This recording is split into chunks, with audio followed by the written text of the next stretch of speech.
আলহামদুলিল্লাহ, আজকে বাংলাদেশ জাতীয়তাবাদী দলের যে মনোনয়ন আমাকে দেওয়া হয়েছিল, আমাদের লোকজন এই মনোনয়ন পত্র পূরণ করার জন্য অনেক কাজ করেছে। আমি তাদের প্রতি কৃতজ্ঞতা জানাই যে নির্ভুল ভাবে তারা মনোনয়ন পত্র ফিল আপ করতে পেরেছে।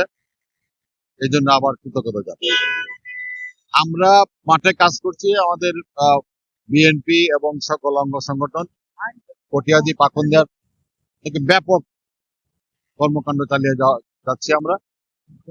আমরা মাঠের তথ্য যেটা আমরা জানি সেটা ইনশাল্লাহ আমাদের পক্ষে আছে, এবং নির্বাচিত হতে পারলে আমার দলের ভারপ্রাপ্ত চেয়ারম্যান আজকের তারেক রহমান সাহেব, আপনারা জানেন যে উনি 31 দফা রাষ্ট্র মেরামতের 31 দফা কর্মসূচি দিয়েছেন। এই 31 দফা কর্মসূচিকে বাস্তবায়ন করার জন্য আমরা ওনাকে হেল্প করব। পার্লামেন্টে ওনার সাপোর্টে দেশের মানুষের জন্য, দেশের কৃষক, শ্রমিক, মেহনতি মানুষের পক্ষে যেসব আইন করতে আমরা সেই আইনগুলি সেখানে আমরা বাস্তবায়ন করব, আমরা সেখানে পাস করব। আর উন্নয়নের বিষয় হলো, আমাদের দেশের উন্নয়নে অনেক খাত আছে।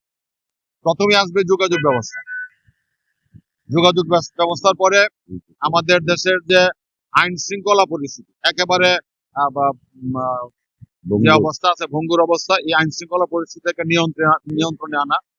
আমাদের প্রচুর বেকার যুবকদের কর্মসংস্থানের জন্য আমরা কাজ করব। স্বাস্থ্য ব্যবস্থার জন্য, যে আমাদের উপজেলা পর্যায়ে স্বাস্থ্য ব্যবস্থা নাই বললেই চলে। ডাক্তারের পোস্টিং আছে, ডাক্তার নাই। ঔষধের বরাদ্দ আছে, বাস্তবে ঔষধ পাওয়া যায় না। এইগুলিকে নিশ্চিত করা হবে প্রথমে। এবং আমাদের শিক্ষা ব্যবস্থাকে মানুষের চাহিদা অনুযায়ী, যুগের চাহিদা অনুযায়ী সেই শিক্ষা ব্যবস্থা প্রণয়ন করা হবে, এবং বেকার যুবকদেরকে ট্রেনিং দিয়ে আমাদের দেশে এবং দেশের বাইরে কর্মসংস্থানের স্বপ্ন আমাদের তারেক রহমান সাহেবের আছে। এই স্বপ্ন আমরা বাস্তবায়নের জন্য আমরা কাজ করছি।